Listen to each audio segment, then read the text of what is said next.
நற்றிணையில் ஒரு மிக முக்கியமான ஒரு பாட்டு இருக்கு. நற்றிணை 35வது பாட்டு.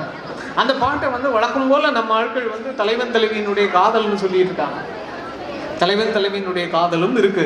ஆனா அதுல ரொம்ப முக்கியமான ஒரு கற்பனை என்ன வருகிறது அப்படின்னா, அது ஒரு நெய்தல் நிலத்தை பற்றி பாடக்கூடிய ஒரு பாட்டு. அந்த நெய்தல் நிலத்தை பற்றி விவரிக்கும் போது என்ன சொல்றாங்க அப்படின்னா, அந்த நெய்தல் நிலத்துல கடற்கரையில ஒரு நவ்வா மரம் இருக்கு. அந்த நவ்வா மரத்துல நிறைய நவ்வா பழங்கள் இருக்கு. அதுல ஒரு நவ்வா பழம் சடார்னு கீழே விழுந்துச்சு. அந்த நவ்வா பழம் விழுந்ததை பார்த்த உடனே அந்த நவ்வா மரத்துல இருந்த நிறைய வண்டுகள்ல ஒரு வண்டு என்ன பண்ணுச்சு, ஐயோ ஒரு வண்டு விழுந்துருச்சு போல இருக்கு. நவ்வா பழத்தை வண்டுன்னு நினைச்சிட்டு அந்த வண்டு என்ன பண்ணுச்சு, வண்டு கீழே விழுந்துருச்சு போல இருக்குன்னு அந்த வண்டை தூக்குறதுக்கு இருக்கு.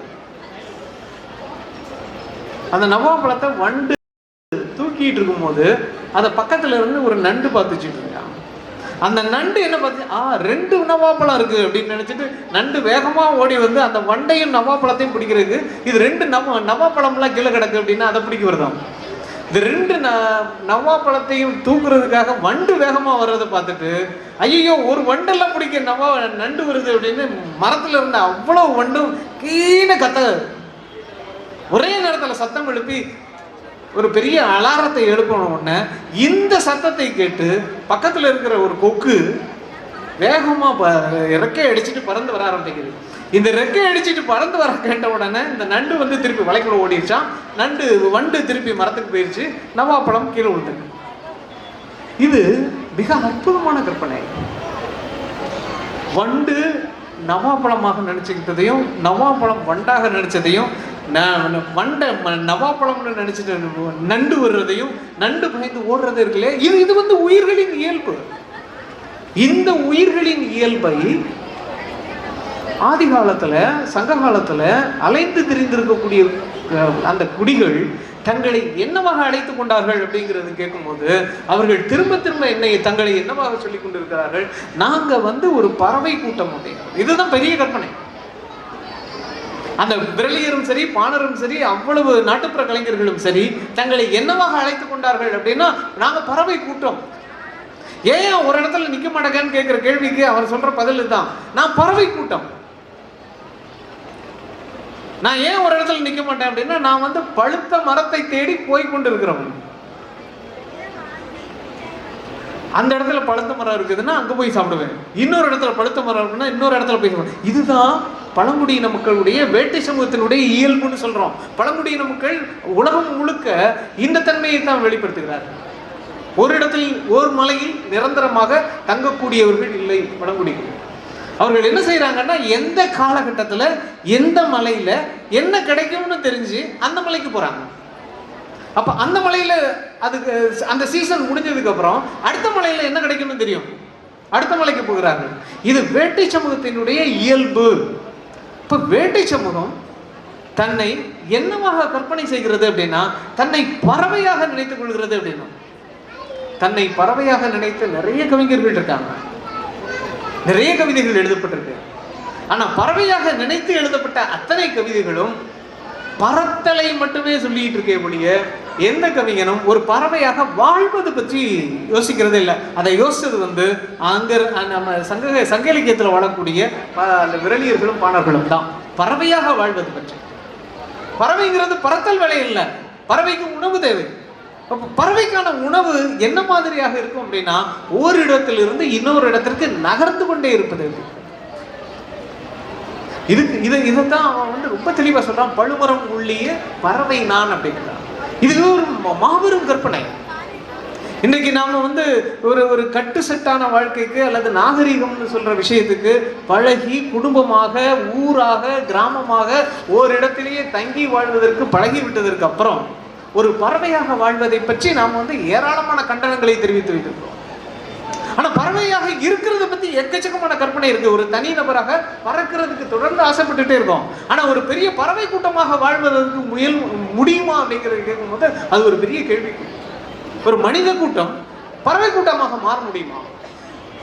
பறவை கூட்டமாக மாறினா அது பறவை கூட்டமாக வாழ்றதில் உள்ள சிக்கல்கள் என்ன? அப்ப சாப்பாட்டுக்கு என்ன பண்ணுவீங்க? பறவை கூட்டமாக ஒரு மனிதன் உருமாற நினைத்தான் அப்படின்னா கிராம வாழ்க்கைங்கிறது சுத்தமா இருக்கக்கூடாது. ஒரு இடத்துல தங்கி வாழக்கூடியதுங்கிறது அவனை பொறுத்தளவில் அது ஒரு பொருத்தமற்ற மனித காரியமாக இருக்க வேண்டும். அந்த மக்கள் அவ்வளவு தூரம் திரும்ப திரும்ப அதான் சொல்றாங்க. என்ன சொல்றாங்க அப்படின்னு கேட்டா, நான் ஒரு பறவை மாதிரி, நாங்க கூட்டம், எங்க கூட்டம் பறவை கூட்டம் மாதிரி, நான் ஒரு இடத்தில் தங்கி வாழக்கூடியவன் இல்லை, எந்த மரம் பழுத்திருக்கிறதோ அந்த மரத்தை தேடி செல்லக்கூடியவன் அப்படின்னு. இது நாகரீகம் அடைந்ததற்கு அப்புறம் நாம் இழந்த மிக முக்கியமான கற்பனை. நம்ம அதுக்கப்புறம் பறவையை விதவிதமாக பறத்தல் அப்படிங்கிறது ஒரு பெரிய உற்சாகமான காரியம் மாதிரி நம்ம யோசிச்சுட்டு இருக்கோம். ஆனா உண்மையிலே பறவையாக வாழ்வதற்கு இல்லையா, அது கூட்டமாக வாழ்வதை பற்றி என்ன? அப்ப கூட்டமாக வாழ்வதை பற்றி என்ன யோசனை இருந்திருக்க முடியும் அப்படின்னு கேட்கும்போது, அது ஓரிடத்திலிருந்து இன்னொரு இடத்திற்கு தொடர்ச்சியாக நகர்ந்து கொண்டே இருக்கிறது. அப்போ ஓரிடத்திலிருந்து இன்னொரு இடத்திற்கு தொடர்ச்சியாக நகர்ந்து கொண்டிருக்கிறவர்கள் தான் நாம் இன்றைக்கு கொண்டாடி கொண்டிருக்கிற அத்தனை தத்துவங்களையும் எழுதி வைத்தவர்களாக இருக்கிறார்கள். நம்ம புலவர்கள் எல்லாரும் ஒரு இடத்துல நிக்கல. நாம் சொல்லக்கூடிய அத்தனை சங்கதிகளையும் எழுதி வைத்தவர்கள் ஒரு இடத்துல வாழ்ந்தது இல்லை. ஆனா ஓரிடத்தில் வாழ்ந்தது அப்படிங்கிற கற்பனை என்னவாக மாறி இருக்கிறது அப்படின்னு கேட்டா, ஒரு கிராமத்திலே வாழ்ந்துட்டு இருக்கிறவன் திருப்பி திருப்பி இன்னைக்கும் கிராமத்துல போய் கேட்டீங்கன்னு சொல்லுவாங்க, என் வேர் இங்க இருக்கு, என்னுடைய பூர்வீகம் இது, என்னுடைய வேர் இங்க இருக்கு, என்னுடைய வேரை விட்டுட்டு நான் எப்படி போக முடியும்? என்னன்னாலும் என்னைய கடைசியில் இந்த மண்ணுக்குள்ளதான் வைக்கணும். இது மிக மிக தீவிரமான பறவைக்கு எதிரான யோசனை. மிக மிக தீவிரமான பறவைக்கு எதிரான யோசனை. ஒரு பறவையாக மாறுவதற்கு ஆதி காலத்திலிருந்து தமிழர்கள் முயற்சி செய்து கொண்டிருந்தார்கள் அப்படிங்கிறத நாம் என்றைக்கு இழந்தோம் அப்படின்னு கேட்க போனா, கிராமங்களில் ஓரிடத்தில் தங்கி நிலைத்த வாழ்வை ஆரம்பிக்கும் போது. நிலைத்த வாழ்விலிருந்து உங்களுக்கு பொருளாதார வசதிகள் பெருகுமே ஒழிய எது பெருகாது? அனுபவங்கள் பெருகாது. இப்ப அறிவு எங்கிருந்து பெருகுகிறது அப்படின்னு கேட்கும்போது, பறவையாக மாறுவதிலிருந்து பெறுகிறது, பறத்தல்ல இருந்து இல்லை. நான் பறத்தலை திரும்ப திரும்ப சொல்லல, பறவையாக வாழ்வதிலிருந்து அறிவு உருவாகிறது. அப்ப பறவையாக வாழ்வதிலிருந்து அறிவு எப்படி உருவாகும்? அதிலிருந்து அறிவை எவ்வாறு பெற்றுக்கொள்வது, அதிலிருந்து அறிவை எவ்வாறு உருவாக்குவது அப்படின்னு கேட்கும்போது, மிக முக்கியமான எல்லா இலக்கிய பிரதிகளும் எதை திரும்ப திரும்ப சொல்லிக் கொண்டிருக்கின்றன அப்படின்னா, இன்னொன்றாக மாறுவதை பற்றி. எப்படி சுவாசி தன்னை வண்ணத்துப்பூச்சி, அந்த கவிதையை எழுதியவதே சுவாசியா வண்ணத்துப்பூச்சியாங்கிற சந்தேகத்தை எழுப்பினாரோ, அதே போல எல்லா இலக்கிய பிரதிகளும் திரும்ப திரும்ப என்னவாக உங்களுக்கான மயக்கத்தை கொடுக்க வேண்டும் அப்படின்னு கேட்டா, இது எழுதின ஆளு இந்த ஆளா இல்ல இன்னொரு ஆளா? சுயத்தை அழித்தல் தான் ஒரு இலக்கியத்தினுடைய அடிப்படையான தேவை. 2024 புக்கர் பிரைஸ் வாங்கின ஒரு ஜென்னி ஏப்பர்பெக்னு ஒரு ஜெர்மானிய இலக்கியவாதி, ஒரு நாவலாசிரியர், ஜென்னி ஏப்பர்பெக் அப்படின்னு. அவங்க கைரோன்னு ஒரு நாவல் எழுதினாங்க. அந்த நாவலுக்காக 2024 புக்கர் பரிசு கிடைச்சது. அந்த நாவல் விட அவர்கள் சொந்த வாழ்க்கையை ஒரு நாவலாக எழுதினார்கள். சொந்த வாழ்க்கை, சொந்த கதையை, அவர்களுடைய ஞாபகங்கள், நினைவுகளை வைத்துக் கொண்டு எழுதுகிறார்கள். அந்த ஜென்னி ஏப்பர்பெக் பழைய கிழக்கு ஜெர்மனியை சார்ந்தவர்கள். கிழக்கு ஜெர்மனின்னா உங்களுக்கு தெரியும், அது மார்க்சிய அல்லது கம்யூனிச சித்தாந்தத்தின் இருந்த கிழக்கு ஜெர்மனி. அது ஒரு பெர்லின் சுவரை உடைத்ததற்கு அப்புறமாக அது 2 ஜெர்மனியும் இணைந்து ஒரு பொது ஜெர்மனி உருவாச்சு. இவங்க கிழக்கு ஜெர்மனியை சார்ந்தவர்கள். அது தன்னுடைய நினைவுகளை, தன்னுடைய வாழ்க்கை வரலாற்றை எழுதின புத்தகத்துக்கு பேரு இது நாவல் இல்லை அப்படிங்கிறது தலைப்பு. அந்த வாழ்க்கை வரலாற்றுக்கு பேர் இட்ஸ் நாட் அ நாவல் அப்படிங்கிறது தான் தலைப்பு. அதுல தன்னுடைய அத்தனை ஞாபகங்களையும் சொல்லிட்டு இருக்கு. அந்த புத்தகத்தினுடைய முதல் வரியை வாசித்து முடித்ததுக்கு அப்புறம் எனக்கு அந்த முதல் வரியவே கடக்க முடியல. அந்த முதல் வரியில அவருடைய குழந்தை பருவத்தை சொல்லுது. முதல் வரி என்னவாக எழுதப்பட்டிருந்தது அப்படின்னா, இந்த உலகத்தில் ஒரு குழந்தைக்கு இந்த பூமியின் எல்லையில் வசிப்பதை தவிர வேறு என்ன பெருமிதம் இருக்க முடியும்? அப்படி பூமியின் எல்லையில் எப்படி வீடு இருக்க முடியும்? அதுக்கப்புறம் எழுத ஆரம்பிக்கிறாங்க, எங்களுடைய வீடு பூமியின் எல்லையில் இருந்தது, பூமியின் விளிம்பில் இருந்தது, எங்களுடைய பூமியின் இறுதியில் இருந்தது. இது என்னது? பூமியின் இறுதியில் எப்படி இருக்க முடியும்? அதுக்கப்புறம் சொல்றாங்க, எனக்கு நான் 4-5 வயசு தான் முதல்ல எனக்கு பக்கத்தில் இருக்கிற பேக்கரிக்கு போகிறதுக்கு அனுமதி கொடுக்கப்பட்டுச்சு. அங்கே போய் ஒரு கேக் வாங்குறதுக்கு எனக்கு கையில் காசு கொடுத்து விட்டாங்க. அப்போ எனக்கு திரும்ப திரும்ப ஞாபகப்படுத்தி சொன்னது என்ன அப்படின்னா, என் தெருப்பெயரை தான் எனக்கு முதல்ல ஞாபகப்படுத்தி நான் மனப்பாடம் பண்ணணும்னாங்க. நான் என் தெருப்பெயரை தான் ஞாபகம் வச்சுக்கிட்டேன். அப்போ நாங்கள் எங்கள் தெருவில் வந்து பெரிய திருடர்களுடைய பயம்லாம் கிடையாது. ஏன் அப்படின்னா, எங்கள் வீடு இருந்த தெருவு ஒரு பெரிய சுவரோடு முடிஞ்சு போச்சு. அதுக்கப்புறம் உலகத்தில் ஒன்றுமே இல்லை. அதனால எங்கள் வீடு எங்கே இருந்துச்சுன்னா, இந்த பூமியினுடைய கடைசியில் இறுதியில் இருந்துச்சு. அது உண்மையிலே முட்டுச்சந்தில் இருக்கு வீடு, வேற ஒன்றுமே இல்லை. முட்டுச்சந்தில் ஒரு வீடு. அந்த குழந்தை என்ன யோசிக்குது அப்படின்னா, இந்த செவருக்கு அப்புறம் உலகம் ஒன்றும் இல்லை. இதுதான் ஒரு இலக்கியம் உங்களுக்கு தனக்குள்ளே ஒரு வாசகனை இழுக்கக்கூடிய மிக முக்கியமான முத்திரை வாக்கியம். அது வந்து ஒரு குழந்தையின் மனநிலையை உங்களுக்கு அந்த முதல் வரி எப்படி சொல்லிக்கிறது அப்படின்னா, அது வளர்ந்ததுக்கு அப்புறம் தெரிஞ்சிருக்கும். ஜென்னி எபெர்பேக்கு என்ன தெரிஞ்சிருக்கும்னா, இது வந்து ஒரு முட்டுச்சந்து, இது சவுறு, இதுக்கப்புறமும் உலகம் இருக்கு அப்படிங்கிறது தெரிஞ்சிருக்கும். ஆனால் குழந்தை பருவத்தில் ஒரு குழந்தை என்ன யோசித்து கொண்டு இருக்கிறதுனா, நாம வந்து உலகத்தினுடைய கடைசியில் உட்கார்ந்துருக்கோம். இந்த உலகத்தினுடைய கடைசி எப்படி இருக்கு? ஒரு பெரிய சுவர் மாதிரி இருக்கு. சிறைச்சாலையின் சுவர்கள் இருக்கும் இல்லையா, அந்த சுவர் மாதிரி உலகத்தினுடைய சுற்றி ஒரு பெரிய சுவர் கட்டியிருப்பாங்க போல இருக்கு. அந்த ஒரு சுவரின் ஓரத்துல நம்ம வீடு இருக்கு. இதை சொல்லிட்டு இது சாதாரணமா சொல்லல. அதற்கப்புறமாக அந்த ஞாபக குறிப்புகளில் எது மிக முக்கியமாக பேசப்படுகிறது அப்படின்னா, 2 ஜெர்மனிகளும் இணைந்ததுக்கு அப்புறம் உடைக்கப்பட்ட அந்த பெர்லின் சுவர் தான் மிக முக்கியமான விஷயமாக பேசணும். அது வந்து அவங்களுக்கு ஒரு பெரிய தாக்கத்தை ஏற்படுத்தின மிக முக்கியமான விஷயமா இருக்கு. அந்த நாட்டு நாவல் அப்படிங்கிற அந்த புத்தகம் வந்து ஒரு கிழக்கு ஜெர்மனியை சார்ந்த ஒரு இலக்கியவாதி அந்த பெர்லின் சுவர் இடிந்து விழுந்ததற்கு அப்புறம் அந்த சுவர் வந்து அவங்களுடைய ஒட்டுமொத்தமான யோசனையை எவ்வாறு தீர்மானித்திருக்கிறதுன்னு பேச ஆரம்பிக்கிறாங்க. அந்த 2024 அவங்க புக்கர் பிரைஸ் வாங்கின நாவலும் சும்மா சாதாரண நாவல் இல்லை. அதுக்கு பேர் கைரோன்னு ஒரு நாவல். அந்த நாவல் எதை பற்றி பேசுகிறது அப்படின்னு கேட்டா, ஒரு மாணவிக்கும் அவனுடைய வயது முதிர்ந்த ஒரு எழுத்தாளருக்கும் இடையிலான காதலை பற்றி பேசக்கூடியது. காத்தரின் அப்படின்னு சொல்லக்கூடிய அந்த மாணவி ஒரு நாள் அவர் வீட்டில் இருக்கும்போது திடீர்னு அவங்களுக்கு ஒரு பார்சல் வரும். அந்த பார்சல் யார் அனுப்பியிருப்பாருன்னா, அவங்களுடைய பழைய காதலன் அனுப்பியிருப்பார். அந்த பழைய காதலன் யார் அப்படின்னா, அந்த வயசான எழுத்தாளர். அவர் வந்து இறந்ததுக்கு அப்புறம் அவர்கிட்ட இருந்து அவ்வளவு தஸ்தாவேஜுகளையும் இந்த பொண்ணுக்கு அனுப்பி வச்சிருவார். இப்படிதான் நாவல் ஆரம்பிக்குது. அதற்கு அப்புறமாக என்ன சொல்கிறதுன்னா, அதுக்கப்புறம் அந்த ஞாபகங்கள் திரும்ப திரும்ப வந்துகிட்டே இருக்கும். அவங்களுடைய பழைய காதல் எப்படி இருந்துச்சு, அது அந்த தலைமுறை இடைவெளி அந்த காதலுக்குள்ள என்னென்ன பிரச்சனைகளை கொண்டு வந்தது. அந்த நாவலுடைய அடிப்படையான விஷயம் என்னவாக இருந்தது தெரியுமா? ஆரம்பத்துல சரியா தெரிஞ்சது, ஏன் பின்னாடி தப்பா தெரிஞ்சது. இது காதலை பத்தி பேசல.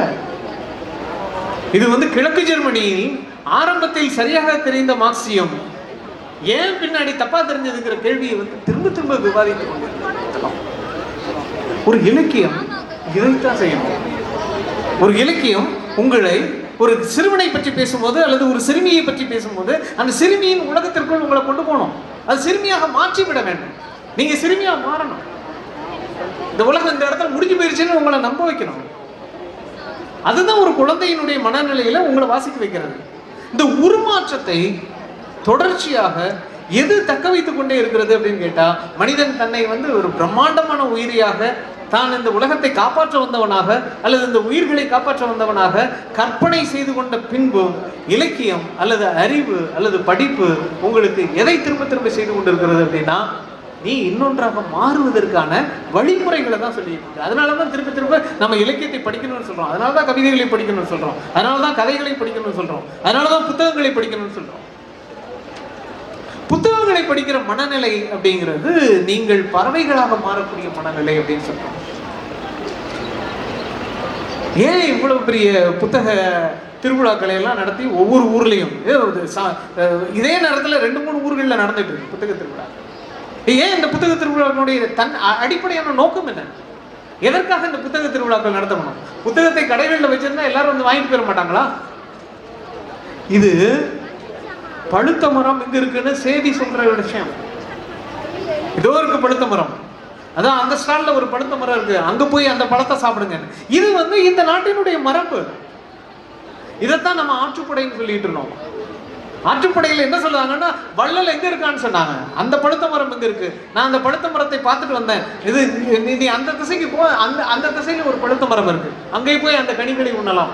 அந்த போற வழியெல்லாம் என்னென்ன சாப்பாடு கிடைக்கும் அப்படின்னு சொல்றதுதான் ஆற்றுப்படையினுடைய அடிப்படையான தன்மை. ஏறக்குறைய ஆற்றுப்படையினுடைய அடிப்படையான யோசனை எங்கிருந்து வருகிறதுன்னா, மக்கள் தங்களை பறவை கூட்டங்களாக உணர ஆரம்பித்ததுல இருக்கு.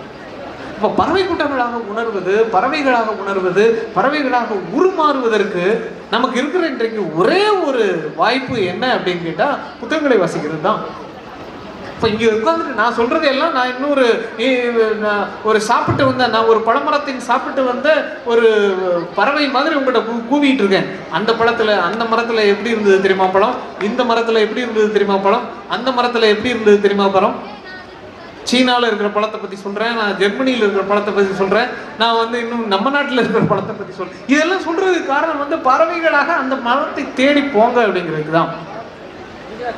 புத்தகங்கள் மிக முக்கியமான ஒரு காரியத்தை, என்ன காரியத்தை செய்து கொண்டிருக்கின்றன அப்படின்னு கேட்டால், புத்தகங்கள் உங்களை உருமாற்றக்கூடிய காரியத்தை செய்து கொண்டிருக்கின்றன. தாங்கள் எதை பற்றி பேசுகிறோமோ அதுவாக உங்களை மாற்றிவிடக்கூடிய ஒரு தன்மை. அப்ப அந்த மாறி விடக்கூடிய ஒரு தன்மைக்கு ரொம்ப அடிப்படையான யோசனை, அடிப்படையான விஷயம் என்ன என்றால், உங்களுடைய சுயத்தை இழப்பதற்கு நீங்கள் தயாரா இருக்கணும். ஒரு கவிதையை எழுதிட்டு ஷாங்ஷு என்ன சொல்றாருன்னா, இது நான் எழுதுனதா வண்ணத்து பூச்சி எழுதுனதான்னு ஒரு சந்தேகத்தை கிளப்புறார். அந்த சுவாசி அந்த சந்தேகத்தை கிளப்புறதற்கான அடிப்படையான யோசனை என்னன்னா, அவர் தன்னை இழப்பதற்கு தயாராக இருந்தார் அப்படிங்கிறது தான். தன்னுடைய சுயத்தை இழப்பதற்கு தயாராக இருந்தார். இந்த கவிதை வண்ணத்து பூச்சி கூட எழுதியிருக்க முடியும் அப்படிங்கிற ஒரு யோசனையை கொடுப்பதற்கு தயாராக இருந்தார். சோ வண்ணத்து பூச்சியினுடைய கவிதையாக ஒரு கவிதையை மாற்றுவதற்கு நீங்க உங்களுடைய சுயத்தை இழக்க வேண்டியிருக்கிறது. இந்த சுயத்தை இழந்தாதான் உருமாற்றம் நடக்கிறதுக்கு சாத்தியம். இந்த உருமாற்றத்தை தான் இந்த புத்தகங்கள் உங்களுக்கு வழங்கி இருக்கின்றன. அந்த புத்தகங்களை தான் நான் உங்களுக்கு பறவையாக ஒரு பாடிக்கொண்டிருக்கிறோம். ஆக இந்த புத்தக திருவிழாக்கள் திரும்ப திரும்ப உங்களுக்கு பழுமரங்களை அடையாளம் காட்டக்கூடிய ஒரு மிக முக்கியமான ஆற்றுப்படை வேலையை செய்து கொண்டிருக்கின்றன. இந்த வேலையை செய்வது, இதில் மிக முக்கிய பங்காற்றிய நிகழ்ச்சி ஒருங்கிணைப்பாளர்கள் அத்தனை பேருக்கும் என்னுடைய நன்றியை தெரிவித்துக் கொண்டு விடைபெறுகிறேன். நன்றி.